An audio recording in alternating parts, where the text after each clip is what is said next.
Alrighty, ladies and gentlemen, welcome back to another Nick Talks with our weekend update, newly rebranded from Friday to weekend because I keep missing the deadline, but that's okay. I think weekend is cool. Plus, I guess, tribute to Norm Macdonald, weekend update GOAT. We've been doing all right over here, I'd say. I hope everybody else is doing good. I hope we're getting the bag, making it happen. Lost a scooter. That sucks. It's shit out. But I will say, big dub for American culture here. Obviously, I lived in Miami before, where that is not the predominant culture. And now I live here, where it is. And prime example, I called the only repair company that is around for small engines for 50cc scooters. And I call them out, and it's going to be $60 to pick it up and $120 deposit. I'm like, fuck. You know, at one time that would be no big deal, but currently it's not the best. And I don't have a ton of cash to be spending on a originally $1,400 scooter, right? So he comes out at night and he's like, hey, so, you know, I ended up not being able to offload one of these scooters. So I don't know if I have room, but I'll still come by and check it out. So he stops by, and I said, all right, even if it doesn't fit, would you mind just listening to it and just telling me if it's even worth it? He's like, sure.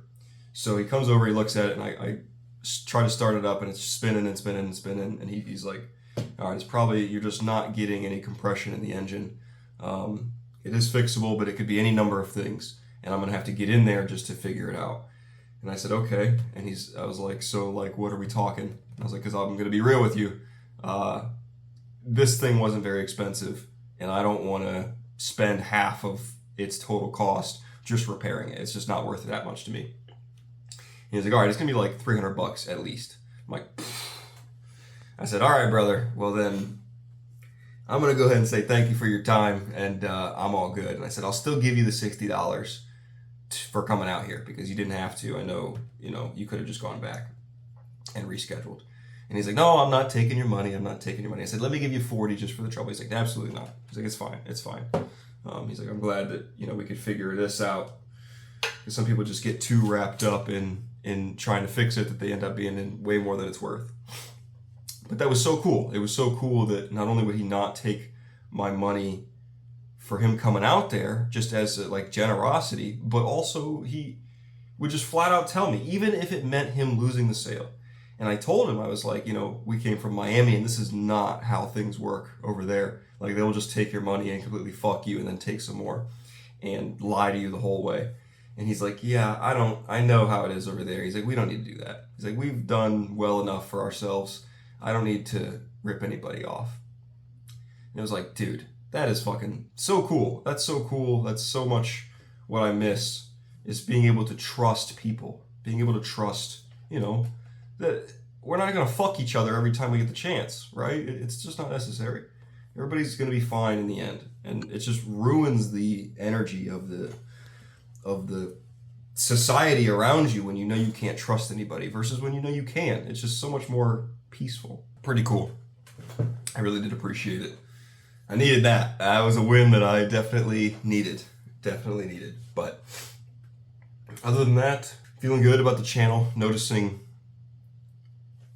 more steady growth than in the past, which is cool. Obviously, it's still small scale, but it's still cool seeing it increases. It's exciting. Started doing the Sunday rants, Monday movies, Wednesday Wisdoms. Have been doing that. Now the weekend update, and I think pretty soon we're going to start our movie podcast with Jay Dizzy, which will be very fun. I'm actually looking forward to it. Gym's going good, food's going good. Got 315. I got it a while ago. I don't know if I mentioned it on here. I tried to secure it 2 days ago and failed, but I did like a shitload of sets before that. And it was close. It was like almost. So I'm gonna count it as a dub.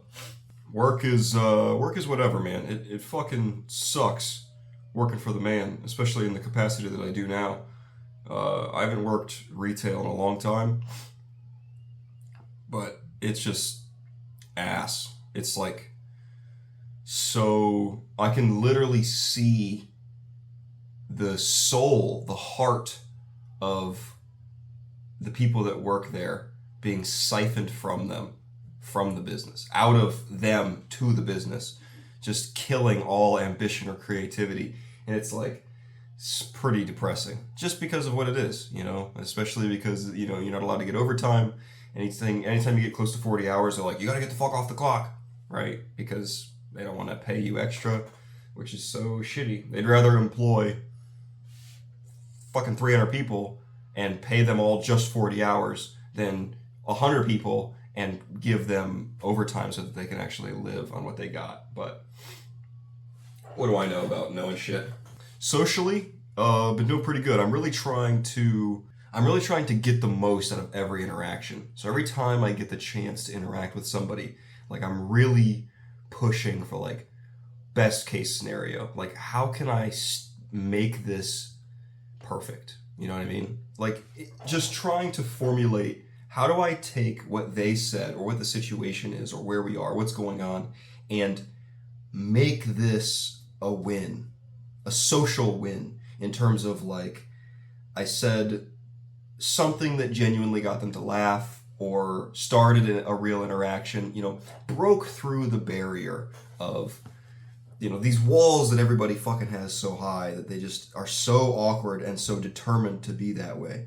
And I've made it my mission now that there will be no escape from my positivity. It will be a sweeping force that just envelops all. That's what I've decided. That, like, I just, you know, because so many times, like, I see somebody and I'm like, oh, I should say good morning, and then I just don't. And then it's, like, so weird because we just pass each other looking at the ground. Fuck that, dude. I'm not fucking doing that bullshit, right? So now it's like, even if I see people are trying to avoid eye contact because they just don't know how to interact with other human beings, I'll just be like, hey, good morning. Or I started doing this thing where I just say, like, every single time I see somebody, before it can get awkward, before they can be fucking weird as fuck, I just go, hey, like, assertively, and then they look up and they're like, what? I'm like, nothing. Let's just say. And it just breaks that just enough to where they're like, huh, okay. And then they just move on, right? So it's just cutting through that shit before it even happens. Like, the weeds are trying to sprout up and you just cut it down immediately. Or like a good wave, you know, just from across the way. And then they have to be like, what the fuck, right? But it takes them out of whatever mindset they're in, I believe. Like, they're trying to conform themselves into this body of, like, don't look at anybody, don't talk to anybody, I don't want to interact with anybody. It's introversion, but which is really just based on fear. I mean, I don't think all introversion is. I just think that the garden variety major portion of the population that act introvertedly is just because they're afraid of interaction and they're awkward, and I think that is a skill to break out of that.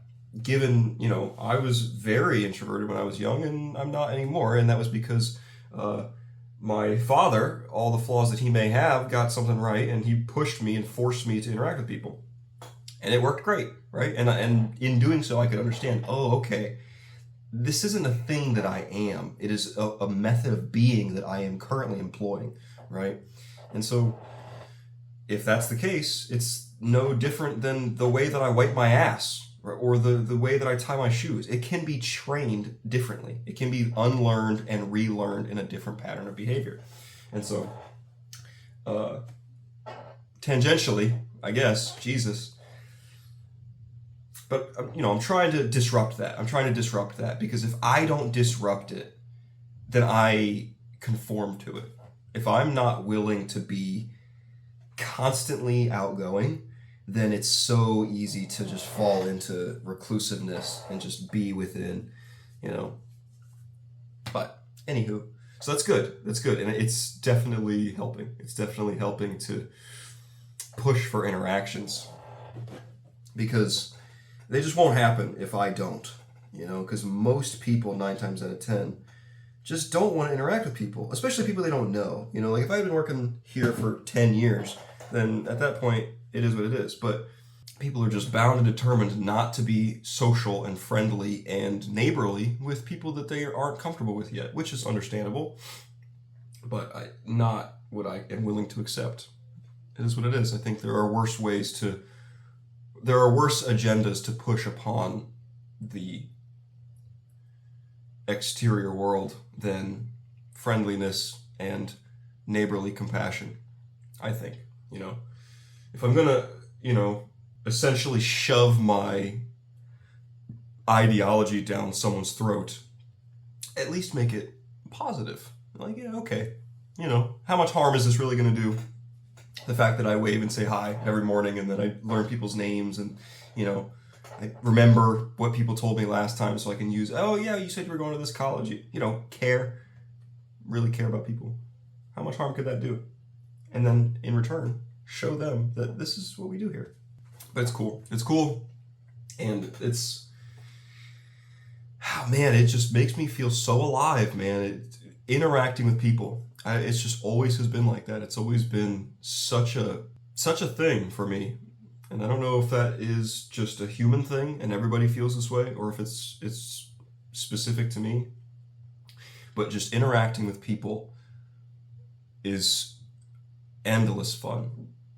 Well, maybe not endless, because, I do have my limits. I will say there are periods of time when I get a little hidden away. But, when I'm in the groove, it's pretty nice. And I like interacting with people, and I like just talking to people, and hey, how you doing? God damn, it's so much fun. Especially when there's no barriers. There's nothing. We're just two people hanging out. Two people in this moment right now together. Your bullshit doesn't matter. I don't care if you stink. I don't care if your fucking hair's all wacky. I don't care. I mean, I'm going to think about it later. But in the moment, it's just us. And just acting together as two humans. Or however many humans. It's such a beautiful thing, I think. And just having that moment together and then just letting it pass. But that moment itself is awesome. So I'm really trying to cherish those. I'm really trying to hold them and make the most out of them instead of fucking being weird and then letting them pass and then being like, damn, that sucked. I should have done this. I should have done that. No, I'm just going to do the thing that I should have done. And then afterwards I'm like, hell yeah. I mean, maybe I still have notes. Maybe I still will be... Maybe I still will be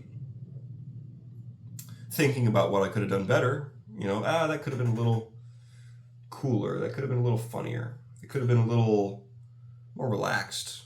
I jumped the gun a little bit there. Yeah, sure. Either way, but at least I did something rather than just be like,